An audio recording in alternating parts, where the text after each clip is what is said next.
Zoe, give me the view from Michigan. Well, we are different in these parts, in this flyover country, as you said.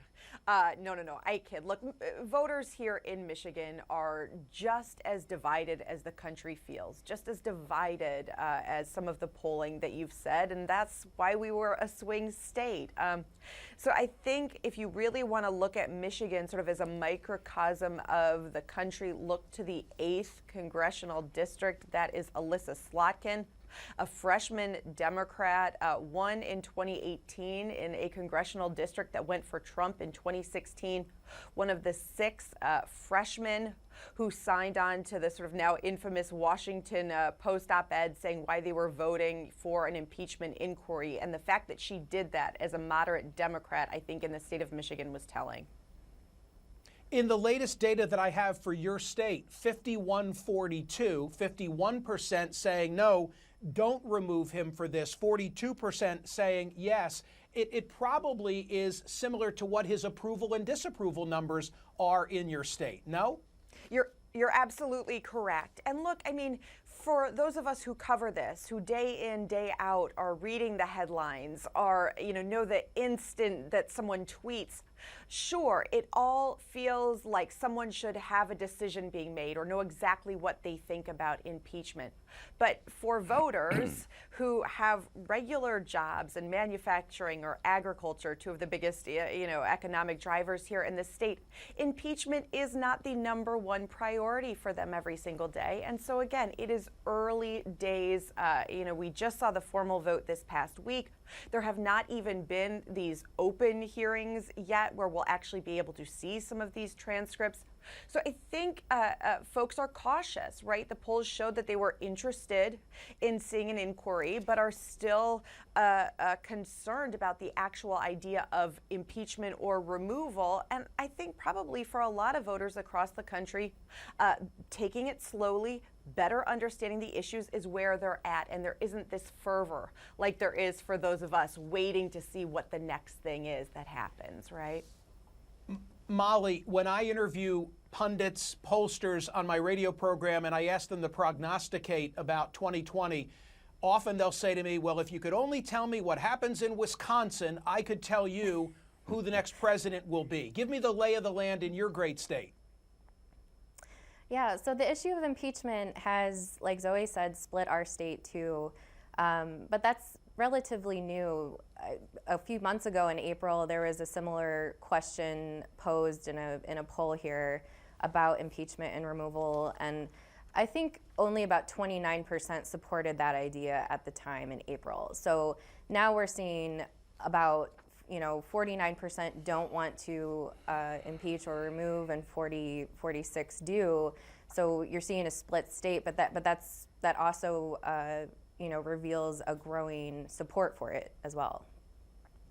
Yeah, the data that I have, and I'll put this on the screen, 51% say no, don't remove him for this. 44% say yes. That's in Wisconsin, and that's according to the Marquette Law School poll. That comports with the vibe that you're getting through your reporting? Yeah, absolutely. There's less support for removing President Trump from office than there is for the impeachment inquiry. And when I talk to voters here, there's a willingness to hear what happens in this inquiry and what they find out.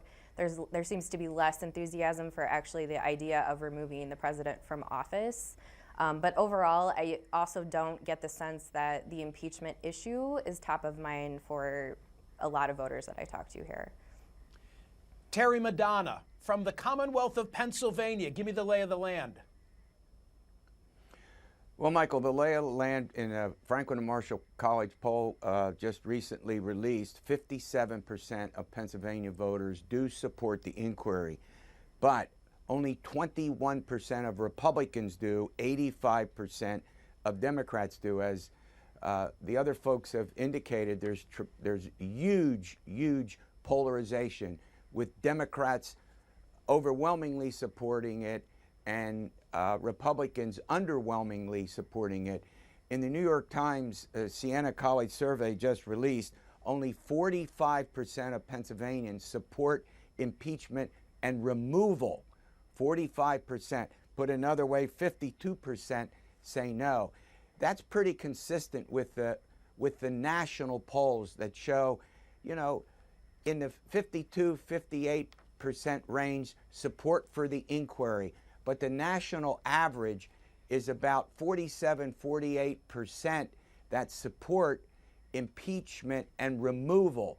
So a poll here and a poll there gets over 50% on impeachment and removal, the Fox poll recently. Bottom line here is we are deeply divided. I've been doing polls since 1991 in the state of Pennsylvania, and I can say with complete candor, we have never seen the kind of deep divisions that exist in our country on a whole array of issues, and certainly when you deal with President Trump, they're huge. I want to make one other quick point. America and Pennsylvania and the battleground states have really become in many ways three Americas. Small town and rural America, small town and rural Pennsylvania, Republican. Urban America, Democratic. Urban America, Pennsylvania, Democratic. And then the battleground is really in the suburbs.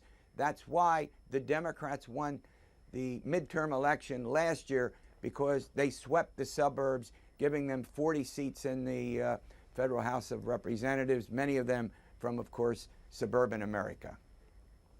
Zoe, give me your bottom line takeaway from the great state of Michigan. What do you most want us to know? Then I'll ask Molly and Terry that final question as well. You go first. Look, time will tell. I mean, I know that sounds sort of like this, you know, let's grab a magic 8-ball and just wonder what's going to happen. But I think voters need a little bit more time for something that is so huge to our democracy to better understand before they can really get behind, again, something that would be so historically monumental. And I think they are listening, they are willing to hear the sides, and we need to lean in a little bit to the process that's going to happen over the next weeks and months to come. Molly, from Wisconsin, what do we most need to know? I think we need to watch what's going to happen in rural Wisconsin. President Trump had a 27-point swing in his direction in 2016 among rural voters in Wisconsin.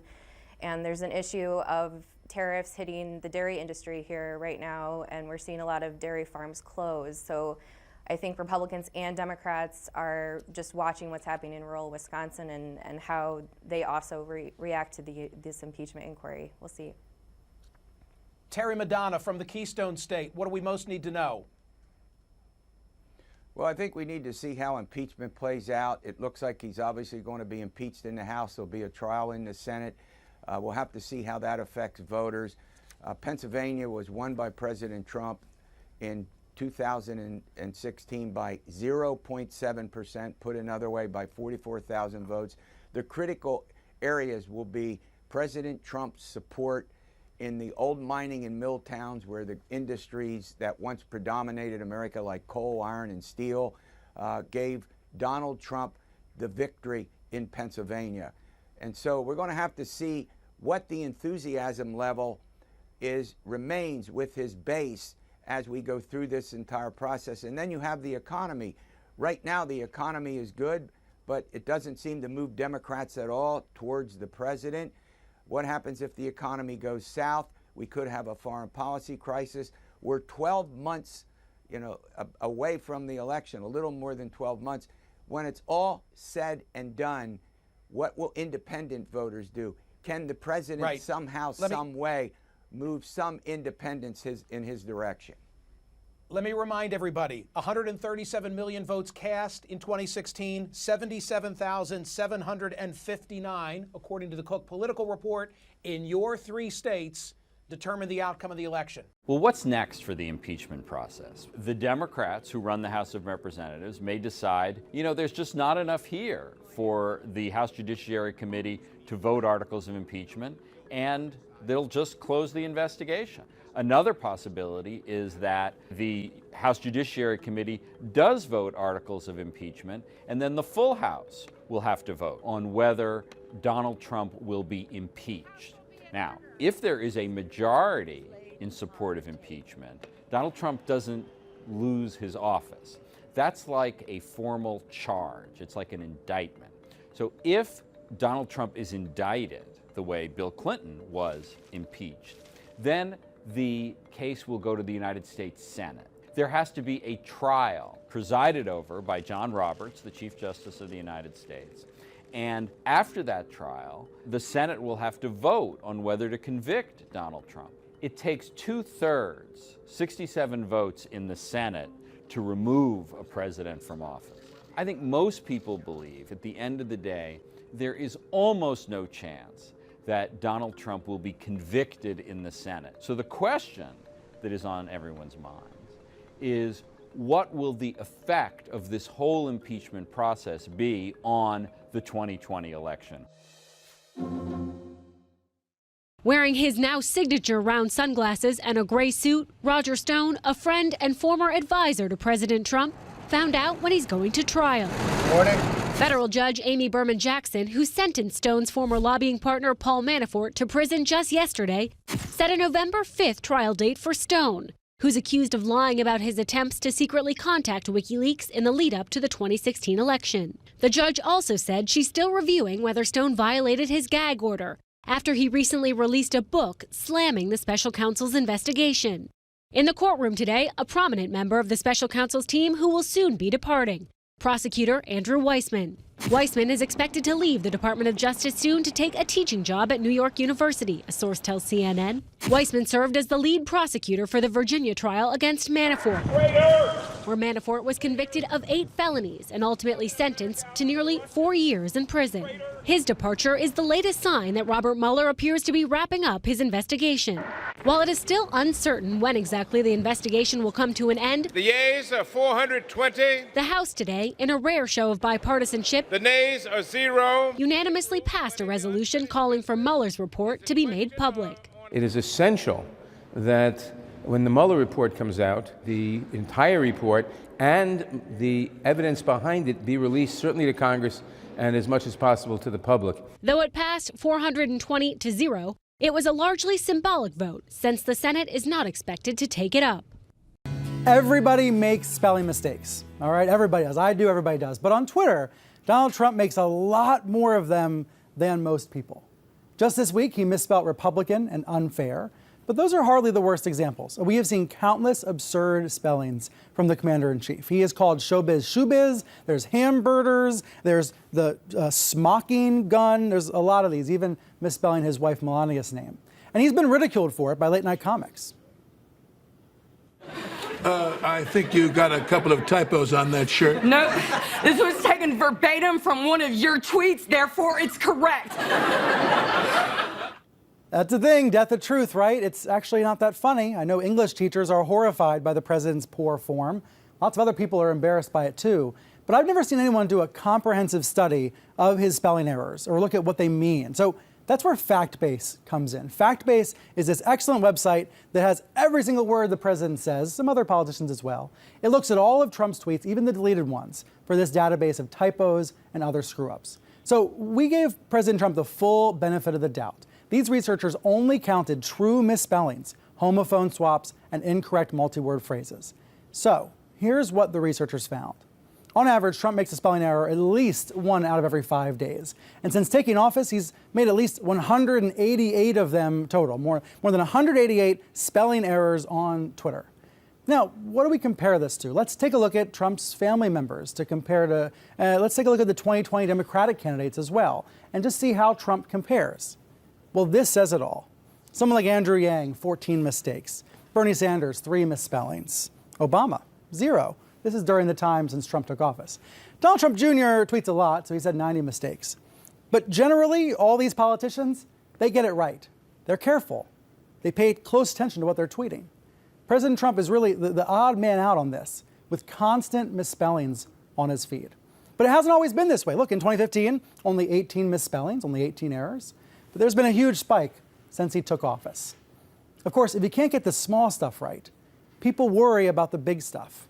And he gets a lot of the small things wrong. Look, the word he misspells most often is counsel, as in White House counsel or special counsel. FactBase found some other frequent misspellings too, like Barack Obama misspelling Barack, maybe thinking of Tom Barack instead. There's others as well. Capitol Hill he gets wrong a lot. There's a lot of these absurd errors that happen all the time. Trump often misstates the difference between it is and it's. This is missing a difference in these words. So these are just some of the most frequent misspellings that we found. This is, of course, who can forget Kofifi and all of those. Here's Trump's numbers up against Obama's, just to give it into perspective here, because, again, everybody makes mistakes. Trump started tweeting in 2009, Obama started tweeting in 2012. If you compare their errors since joining Twitter, Trump has made 358 of those spelling mistakes, those errors. Barack Obama, 4. We could all use a proofreader, right? I think President Trump could use 2 or 3 proofreaders. When you all did this research, it took you many hours, and we're grateful for it. What's the lesson learned? Turn on autocorrect. Most of these errors that we found, what was surprising is, particularly when comparing against the cohort, was they were so concentrated. 7 of the top 10 errors of accounts we found with errors were all coming out of the White House or from family members. The other 3 were, the highest number was 4 times lower than Donald Trump's number. And all of these are avoidable. Twitter, iPhones have built-in autocorrect. Twitter, different applications have built-in spelling checks. Right. These are things that could have been avoided, and it's just kind of surprising that given that he is the 11th largest Twitter account in the world, somebody should be checking it, or at least, having a bot check it. Yeah, it gets this deeper issue about his inaccuracy. Of course, some of his aides claim that the misspellings make him authentic. I just think his English teachers would have flunked him for that excuse. My mom's an English teacher, and I would agree with you there. I don't think that's a reason. It's not the biggest thing in the world, but it still matters. Accuracy always matters.